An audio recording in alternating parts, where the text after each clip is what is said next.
നല്ലൊരു വാർത്താ ദിനം ആശംസിക്കുകയാണ്. നമ്മളിനി പോകുന്നത് പത്ര വാർത്തയിലേക്കാണ്.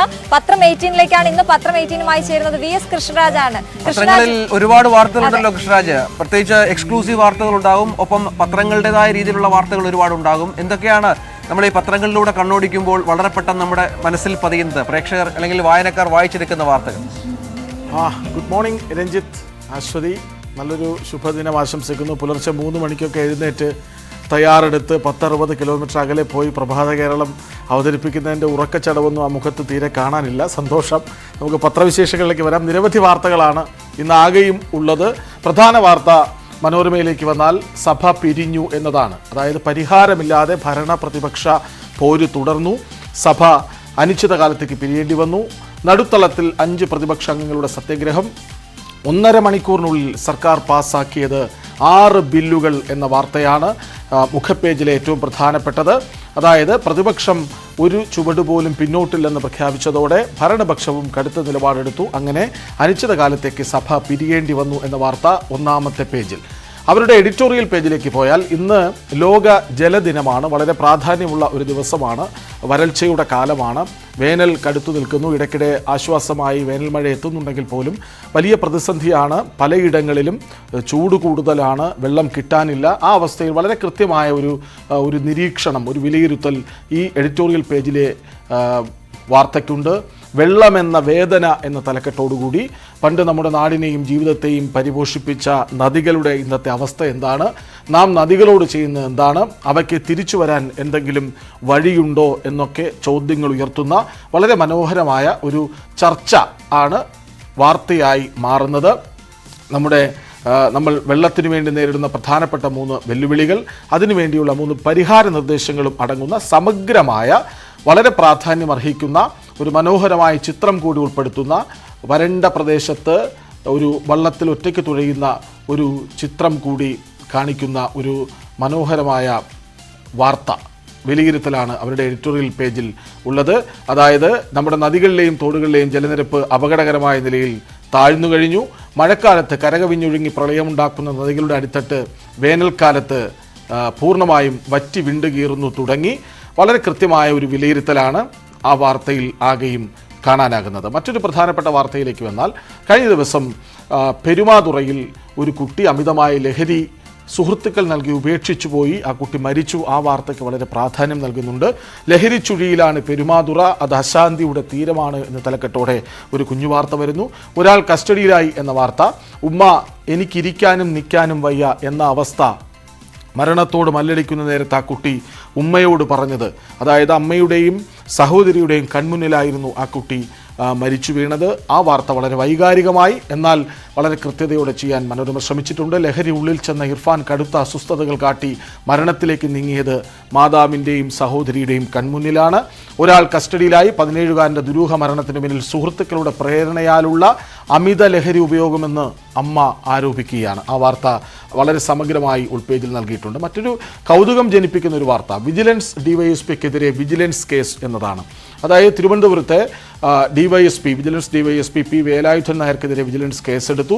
കൈക്കൂലി വാങ്ങുന്നതിന് പിടികൂടിയ ഉദ്യോഗസ്ഥനുമായി ഇദ്ദേഹത്തിന് ബന്ധമുണ്ട്, പണമിടപാടുണ്ട് എന്ന് തെളിഞ്ഞ പശ്ചാത്തലത്തിലാണ് കേസ് എന്ന് ആ വാർത്തയിൽ പറയുന്നു. പോലീസിലെ ക്രിമിനലിസത്തിൻ്റെ മറ്റൊരു തെളിവായി ഈ വാർത്ത മാറുകയാണ്.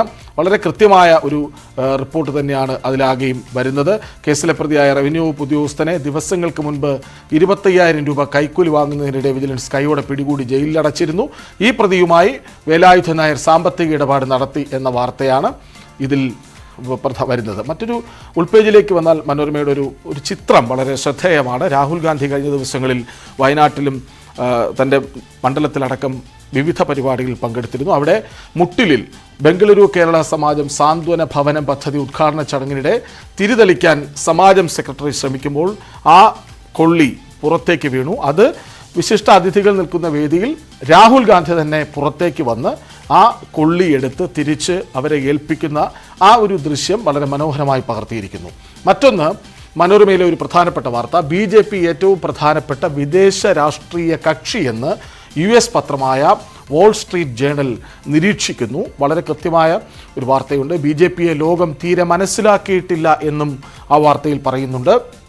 അമേരിക്കയുടെ ദേശീയ താല്പര്യങ്ങൾ പരിഗണിക്കുമ്പോൾ ലോകത്തിലെ ഏറ്റവും സുപ്രധാന വിദേശ രാഷ്ട്രീയ പാർട്ടി BJP ആണ്. അതായത് അമേരിക്ക അവിടെ നിന്ന് പുറത്തേക്ക് നോക്കുമ്പോൾ അവരുടെ ഏറ്റവും പ്രധാനപ്പെട്ട വിദേശ രാഷ്ട്രീയ കക്ഷി ഇവരാണ്. അവരെ ലോകം തീരെ തിരിച്ചറിഞ്ഞിട്ടില്ല എന്നുകൂടി പറയുന്നു. ഇസ്രയേലിലെ ലിക്വിഡ് പാർട്ടി, ചൈനയിലെ കമ്മ്യൂണിസ്റ്റ് പാർട്ടി, ഈജിപ്തിലെ മുസ്ലിം ബ്രദർഹുഡ് എന്നീ 3 പ്രമുഖ രാഷ്ട്രീയ പ്രസ്ഥാനങ്ങളുടെ ശ്രദ്ധേയമായ തത്വങ്ങൾ സങ്കലനം ചെയ്ത പാർട്ടിയാണ് BJP എന്നുകൂടി ആ വാർത്തയിൽ പറയുന്നുണ്ട്. അവരുടെ സ്പോർട്സ് പേജിലേക്ക് വന്നാൽ ഇന്ന് ഇന്ത്യ-ഓസ്ട്രേലിയ ഏകദിന പരമ്പരയിലെ നിർണായകമായ 3ാമത്തെ മത്സരമാണ്. ആദ്യ ഏകദിനം ഇന്ത്യ ജയിച്ചു, രണ്ടാമത്തേത് ഓസ്ട്രേലിയ ജയിച്ചു. 2 മത്സരങ്ങളിലും ഇന്ത്യയുടെ ബാറ്റിംഗ് അത്ര മികച്ചതായിരുന്നില്ല. രണ്ടാമത്തേതിൽ അമ്പേ പാളിപ്പോയി. ഏറ്റവും വലിയൊരു പരാജയമാണ് ചരിത്രത്തിൽ തന്നെ ഇന്ത്യ ഏറ്റുവാങ്ങിയത്. ഇന്ന് ചെപ്പോക്കിൽ, ചെന്നൈയിലെ ചെപ്പോക്ക് സ്റ്റേഡിയത്തിലാണ് മത്സരം. അതുകൊണ്ട് തന്നെ അവരുടെ ക്യാപ്ഷൻ വളരെ മനോഹരമാണ്. ചെപ്പ് തുറന്നാൽ വിജയക്കപ്പ് എന്നാണ് തലക്കെട്ട്. തുടർച്ചയായി പരാജയപ്പെടുന്ന ടോപ്പ് ഓർഡർ ബാറ്റിംഗ് നിരയെ വിമർശിച്ചു തുടങ്ങുന്ന ഒരു വാർത്തയാണ്. ഇന്ത്യക്ക് അഗ്നിപരീക്ഷയാണ്. വിജയം ഓസീസിൻ്റെ സ്റ്റാർക്കിനെ എങ്ങനെയാണ് ഇന്ത്യൻ ബാറ്റ്സ്മാൻമാർ നേരിടുക, അദ്ദേഹം അത്രത്തോളം ഫോമിലാണ് തുടങ്ങിയ നിരീക്ഷണം വരുന്നു. സൂര്യൻ ഉദിക്കുമോ എന്ന ഒരു വാർത്ത കൂടി അതിലേക്കുണ്ട്. കഴിഞ്ഞ 2 മത്സരങ്ങളിലും ദയനീയമായി പരാജയപ്പെട്ടുപോയി. നേരിട്ട് ആദ്യ പന്തിൽ തന്നെ മിച്ചൽ സ്റ്റാർക്കിന് മുന്നിൽ 2020 ഹീറോ സൂര്യകുമാർ യാദവ് പുറത്താകുന്നു. ആ സൂര്യൻ ഇന്ന് തിരിച്ചു വരുമോ എന്നുള്ളതാണ്. തുടർച്ചയായ ഗോൾഡൻ ഡക്കുകൾ. കഴിഞ്ഞ 10 മത്സരങ്ങളിൽ ഏറ്റവും ഉയർന്ന സ്കോർ 34 സൂര്യകുമാർ യാദവിൻ്റെ. അതേസമയം 2020 വരുമ്പോൾ സൂര്യകുമാർ മികച്ച പ്രകടനം കാഴ്ചവെക്കാറുമുണ്ട്. ആ സൂര്യൻ ഇന്ന് ചെപ്പോക്കിൽ ഉദിക്കുമോ എന്ന ചോദ്യം വളരെ പ്രസക്തമാകുന്ന കാര്യം. കഴിഞ്ഞ കുറച്ച് ദിവസങ്ങളായി സഞ്ജു സാംസണുമായി താരതമ്യം ചെയ്ത് സൂര്യയെ പുറത്തിരുത്തണം, സഞ്ജുവിനെ കളിപ്പിക്കണമെന്ന രീതിയിലുള്ള ചർച്ചകളൊക്കെ സജീവമാണ് താനും. മാതൃഭൂമിയിലേക്ക് വരാം. മാതൃഭൂമിയിൽ മുഖപ്പേജിൽ പ്രതിപക്ഷ പ്രതിഷേധം, സഭയടച്ച് സർക്കാർ എന്ന തലക്കെട്ടോടുകൂടി ഒരു വാർത്ത. സഭാ സമ്മേളനം വെട്ടിച്ചുരുക്കി 8 ദിവസത്തെ പരിപാടി നടപടി പൂർത്തിയാക്കിയത് 31 മിനിറ്റിൽ. 8 ദിവസത്തെ നടപടി പൂർത്തിയാക്കിയത് 31 മിനിറ്റിൽ ആണെന്ന വാർത്തയിൽ അനിശ്ചിതകാലത്തേക്ക് പിരിയുന്നു. അതായത് പൂച്ചയ്ക്ക് മണികെട്ടാൻ അറിയാം എന്ന് പ്രതിപക്ഷ പ്രതിഷേധം കടുക്കവേ ശക്തമായ ഭാഷയിൽ AN ഷംസീർ സ്പീക്കർ താക്കീത് നൽകുന്നു പ്രതിപക്ഷത്തിന്. അതൊക്കെയും സമഗ്രമായി നൽകുന്നു. ഒപ്പം പ്രതിപക്ഷ അവകാശങ്ങൾ ഹനിക്കുന്നു എന്നാരോപിച്ച് പ്രതിപക്ഷ നേതാവ് VD സതീശന്റെ നേതൃത്വത്തിൽ MLA-മാർ നിയമസഭ ബഹിഷ്കരിച്ച് പുറത്തേക്ക് വന്നപ്പോഴുള്ള ചിത്രവുമുണ്ട്. ഇനി മറ്റൊന്ന്, ഉത്തരേന്ത്യയിൽ ഭൂചലനം എന്ന വാർത്തയാണ് ഇന്നലെ സംഭവിച്ചത്. പക്ഷേ അതിൻ്റെ ആഴം എത്രത്തോളം എന്ന് വ്യക്തമാക്കുന്നതാണ് വാർത്ത. ഡൽഹിയിലെ തീവ്രത 4.5 എന്ന് ആളപായമില്ല, പക്ഷേ പിന്നീട് അത് 6.8 വരെ എത്തിയെന്ന വാർത്തകളും പുറത്തു വരുന്നുണ്ട്. പ്രഭവ കേന്ദ്രം അഫ്ഗാനിലെ ഹിന്ദുകുഷ് മേഖല എന്നും പറയുന്നു. ചൊവ്വാഴ്ച രാത്രി 10:20ഓടെയാണ് ഭൂചലനമുണ്ടായത്. റിക്ടർ സ്കെയിലിൽ 6.6 എന്ന് തീവ്രത രേഖപ്പെടുത്തുന്നു. ഡൽഹിയിൽ 4.5 ആണ്. ഈ ജമ്മു കാശ്മീരിലെ ശ്രീനഗറിൽ ഈ ഭൂകമ്പത്തിൻ്റെ പ്രകമ്പനമുണ്ടായതോടെ പുറത്തേക്ക് വരുന്ന വീട് ഉപേക്ഷിച്ച് പുറത്തേക്ക് വരുന്നവരെയും നമ്മൾ ഒരു ചിത്രസഹിതം അത് കാണിച്ചിട്ടുണ്ട്. ഇനി പോപ്പുലർ ഫ്രണ്ടിൻ്റെ നിരോധനം UAPA ട്രിബ്യൂണൽ ശരിവച്ചിരിക്കുന്നു എന്നതാണ്. പോപ്പുലർ ഫ്രണ്ടിനെ നിരോധിച്ചത് അവർ ശരിവച്ചിരിക്കുന്നു. Popular Front of India, Rehab India Foundation, Campus Front of India, All India Imams Council, National Conference of Human Rights Organisation, National Women's Front, Junior Front, Empower India Federation, Rehab അങ്ങനെ ഉള്ള സംഘടനകൾക്ക് 5 വർഷത്തേക്കാണ് ആഭ്യന്തര മന്ത്രാലയം നിരോധനം ഏർപ്പെടുത്തിയിരുന്നത്. അത് ശരിവെക്കുന്നു UAPA ട്രിബ്യൂണൽ എന്ന് ഈ വാർത്തയിൽ പറയുന്നു. ഈ ഉത്തരവ് ആഭ്യന്തര മന്ത്രാലയത്തിന് കൈമാറി. മാതൃഭൂമിയുടെ എഡിറ്റോറിയൽ പേജിൽ വളരെ പ്രധാനപ്പെട്ട ഒരു വിശകലനം വരുന്നുണ്ട്. തെരുവിൽ സ്ത്രീകൾ എന്ന് സുരക്ഷിതരാകും. കഴിഞ്ഞ 6 മാസത്തിനിടെ 8 സംഭവങ്ങൾ തിരുവനന്തപുരത്തുണ്ടായി. അന്നേരം മനോരമ റിപ്പോർട്ട് ചെയ്തിരുന്നു. അതിൻ്റെ കൂടി പശ്ചാത്തലം ഈ വാർത്തയ്ക്കുണ്ട്. മികച്ച രീതിയിൽ വൈകിട്ട് ക്ലാസ് കഴിഞ്ഞ് വീട്ടിലേക്ക് മടങ്ങുന്ന കുട്ടിക്ക് സ്വസ്ഥതയില്ല. അവരുടെ സഹായത്തിനെത്തിയ സഹപാഠിയെ ആക്രമിക്കുന്നു. സ്ത്രീകൾക്ക് ഒന്നിരുട്ടിയാൽ പുറത്തേക്കിറങ്ങാൻ പറ്റാത്ത അവസ്ഥയാണ്. പട്ടാപ്പകൽ പോലും സ്ത്രീകൾ സുരക്ഷിതരല്ല. എന്ന് തെരുവിലെ സ്ത്രീകൾ സുരക്ഷിതരാകും എന്ന വലിയ ചോദ്യം ഉയർത്തുന്നു മാതൃഭൂമിയുടെ എഡിറ്റോറിയൽ പേജ്. സ്ത്രീപക്ഷ കേരളമെന്ന് ആവർത്തിക്കപ്പെടുമ്പോൾ എപ്പോഴും എവിടെ വെച്ചും അതിക്രമത്തിനിരയാക്കപ്പെടാമെന്ന സാഹചര്യം മാറുന്നില്ല എന്ന് ഈ വാർത്തയിൽ പറയുന്നു.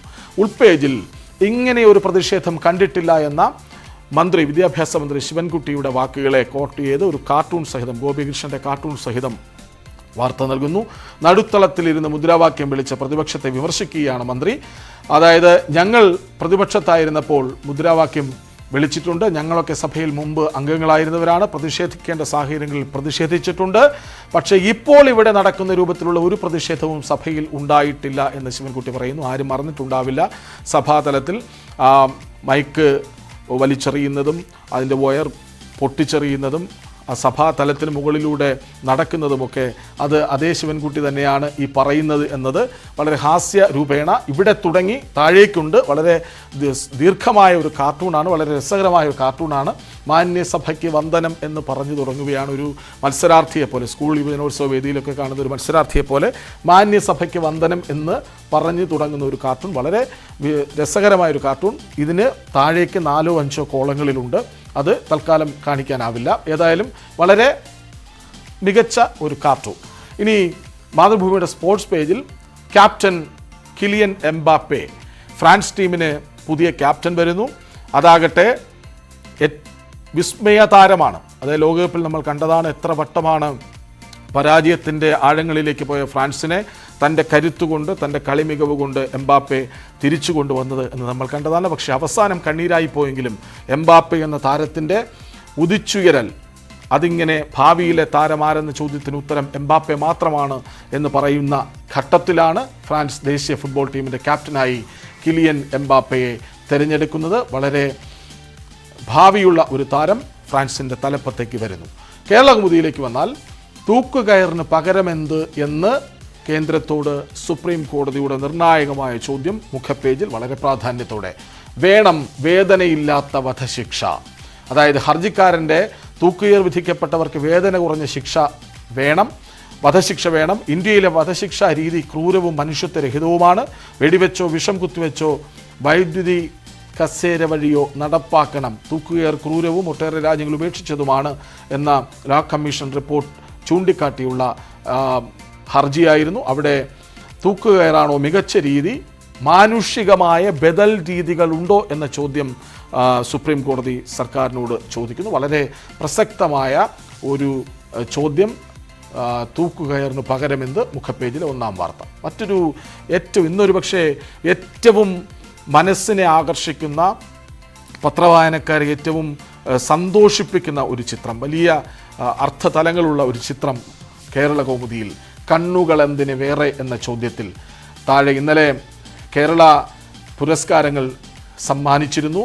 പ്രഥമ കേരള പുരസ്കാര വിതരണ ചടങ്ങിലേക്ക് വരുമ്പോൾ അപ്പോൾ ഗവർണർ ആരിഫ് മുഹമ്മദ് ഖാനും മുഖ്യമന്ത്രി പിണറായി വിജയനും ചേർന്ന് പുരസ്കാരം നേടിയ ഗായിക വൈക്കം വിജയലക്ഷ്മിയെ രണ്ടുപേരും ചേർന്ന് 2 കൈകളിൽ ചേർത്ത് പിടിച്ച് വളരെ കരുതലോടെ, വളരെ സ്നേഹത്തോടെ വലിയ സന്ദേശം നൽകുന്ന ഒരു ചിത്രം കേരള കൗമുദി നൽകിയിട്ടുണ്ട്. ഇനി അകത്തേക്ക് വന്നാൽ അമൃത് പാൽ കഴിഞ്ഞ ദിവസങ്ങളിൽ കേന്ദ്ര സർക്കാരിന്, പഞ്ചാബിനൊക്കെ വലിയ തലവേദനയായ ഒരാളാണ്. അമൃത് പാൽ സർക്കാരിന് രൂക്ഷ വിമർശനമാണ്. 80,000 പോലീസുകാരുണ്ടായിട്ടും അറസ്റ്റ് ചെയ്യാത്തതെന്തെന്ന് പഞ്ചാബ് ഹരിയാന ഹൈക്കോടതിയുടെ ചോദ്യം വരുന്നു. അതായത് പോലീസ് വേഷത്തിൽ കടന്നുകളഞ്ഞത് എന്തുകൊണ്ട് പിടിക്കപ്പെട്ടില്ല, അതിർത്തി കടക്കുന്നത് തടയാൻ നിർദ്ദേശം, മെഴ്സിഡസിൽ നിന്ന് മാരുതിയിലേക്ക് മാറുന്നു. അതായത് രൂപമാറ്റങ്ങളുടെ ചിത്രസഹിതം, അമൃത് പാലിൻ്റെ വിവിധ രൂപത്തിലുള്ള ചിത്രങ്ങൾ സഹിതം വലിയ പ്രാധാന്യത്തോടെ ആ വാർത്ത കേരള കൗമുദി നൽകിയിട്ടുണ്ട്. ദേശാഭിമാനിയിലേക്ക് വന്നാൽ നമ്മൾ നേരത്തെ കേരള കൗമുദിയിൽ കണ്ടതുപോലെ വളരെ പ്രധാനപ്പെട്ട ഒരു വാർത്തയാണ്. ഈ വധശിക്ഷ സംബന്ധിച്ച് കൃത്യമായ നിലപാടുള്ള ഒരു പാർട്ടിയാണ് CPM. അതുകൊണ്ട് തന്നെ അവരുടെ മുഖപത്രത്തിൽ അതിന് വലിയ പ്രാധാന്യവുമുണ്ട്. വധശിക്ഷ തൂക്കിന് ബദൽ വേണം എന്ന് കേന്ദ്രത്തോട് സുപ്രീം കോടതി ആവശ്യപ്പെടുന്നു എന്നാണ് പറയുന്നത്. ഇതിൽ തീരുമാനമെടുക്കാൻ വിദഗ്ധ സമിതി രൂപീകരിച്ചേക്കും. ശാസ്ത്രീയമായ ബദൽ എന്തെന്ന് പരിശോധിക്കണം, വേദനിപ്പിക്കാതെ വധശിക്ഷ നടപ്പിലാക്കണം, മനുഷ്യത്വമുള്ള ബദൽ മാർഗം രൂപീകരിക്കണം. അതാണ് ദേശാഭിമാനി വളരെ പ്രാധാന്യത്തോടെ നൽകിയിട്ടുള്ളത്. മറ്റൊന്ന്, ഈ നമ്മുടെ ചർച്ചകളിലൊക്കെ സജീവമായി നിൽക്കുന്ന ചായക്കടകളിൽ, മറ്റ് പൊതു ഇടങ്ങളിലൊക്കെ സജീവ ചർച്ചകളിൽ വരുന്ന ഒരു പേരാണിപ്പോൾ അരിക്കൊമ്പൻ. അതായത് പീറ്റുസോവിനെയൊക്കെ പിടിച്ചു കഴിഞ്ഞു, ഇനി അരിക്കൊമ്പനാണ് അടുത്ത ലക്ഷ്യം. അരിക്കൊമ്പനെ അരിവെച്ച് കെണിവെക്കുകയാണ്. അതായത് അരിക്കൊമ്പനെ ആകർഷിക്കാനായി അരിക്കൊമ്പന് ഏറ്റവും ഇഷ്ടപ്പെട്ട അരിയും പഞ്ചസാരയും ഒക്കെ ഒരുക്കി വെച്ച് അവിടേക്ക് ആകർഷിച്ച് പിടിക്കാനുള്ള ശ്രമങ്ങൾ നടത്തി വരുന്നു. അതിനായി ആദ്യ 4 കുങ്കിയാനകൾ ഉണ്ടാകും, 71 അംഗ ദ്രുത പ്രതികരണ സേന ഉണ്ടാകും. ശാന്തൻപാറ, ചിന്നക്കനാൽ പഞ്ചായത്തുകളിൽ ശനിയാഴ്ച നിരോധനാജ്ഞ. 2 കുങ്കിയാനകൾ അവിടേക്ക് എത്തിക്കഴിഞ്ഞു. അപ്പോൾ വളരെ പെട്ടെന്ന് അരിക്കൊമ്പനെ കെണിയിൽപ്പെടുത്താം എന്നാണ് പ്രതീക്ഷിക്കുന്നത്. അവരുടെ എഡിറ്റോറിയൽ പേജിൽ CPM സംസ്ഥാന സെക്രട്ടറി MV ഗോവിന്ദൻ്റെ ഒരു പാവങ്ങളുടെ പടത്തലവൻ എന്ന തലക്കെട്ടോടെ AKGയുടെ വേർപാടിൻ്റെ 46-ാം വാർഷിക ദിനത്തിൽ 4.5 പതിറ്റാണ്ട് കഴിഞ്ഞിട്ടും AKGയുടെ ജ്വലിക്കുന്ന ഓർമ്മകൾ, വിപ്ലവ ചൈതന്യം വിലയിരുത്തുകയാണ്, വാദോരാതെ പറയുകയാണ് MV ഗോവിന്ദൻ. അതാണ് പാവങ്ങളുടെ പടത്തലവൻ എന്ന തലക്കെട്ടോടെ ദേശാഭിമാനിയുടെ എഡിറ്റോറിയൽ പേജിൽ വരുന്നത്. ഇതൊക്കെയാണ് ഇന്നത്തെ പ്രധാനപ്പെട്ട പത്രവിശേഷങ്ങൾ. ഏതായാലും പത്രം 18 സമഗ്രമായിരിക്കുന്നു എന്ന് വിശ്വസിക്കുന്നു. പ്രധാനപ്പെട്ട നിരവധി വാർത്തകൾ ഇനിയുമേറെയുണ്ട്, പക്ഷേ സമയപരിമിതി ഉള്ളതുകൊണ്ട് അവസാനിപ്പിക്കുന്നു. വീണ്ടും അശ്വതിയിലേക്കും രഞ്ജിത്ത് രാമേന്ദ്രനിലേക്കും. തീർച്ചയായും സമയപരിധി ഉണ്ടെങ്കിലും വളരെ വ്യക്തമായി വിശദമായി തന്നെ കൃഷ്ണരാജ് നേരത്തെ നമ്മുടെ തുടക്കത്തിൽ പറഞ്ഞതുപോലെ ആ ഉറക്കച്ചടവൊന്നും ഇല്ലാത്തത് ഇവിടുത്തെ പ്രകൃതി തന്നെയാണ് അതിന് കാരണമെന്ന് പറയുന്നത്. കാർട്ടൂൺ പത്രങ്ങളിലെ കാർട്ടൂണിലൂടെ വല്ലതും പോയോ? ഇന്ന് പോയില്ല. പോയി അതില്ലാതെ അത് രസകരമായി തന്നെ അവതരിപ്പിക്കുകയും ചെയ്തു. എനിക്ക് തോന്നുന്നു അത് ഒരുപാട് ഇഷ്ടപ്പെടുന്ന പ്രേക്ഷകർ നമ്മുടെ യൂട്യൂബിലൊക്കെ കമന്റ് വരാറുണ്ട് കൃഷ്ണരാജിന്റെ പത്രവിചാരം. Thank you Krishnaraj, thank U.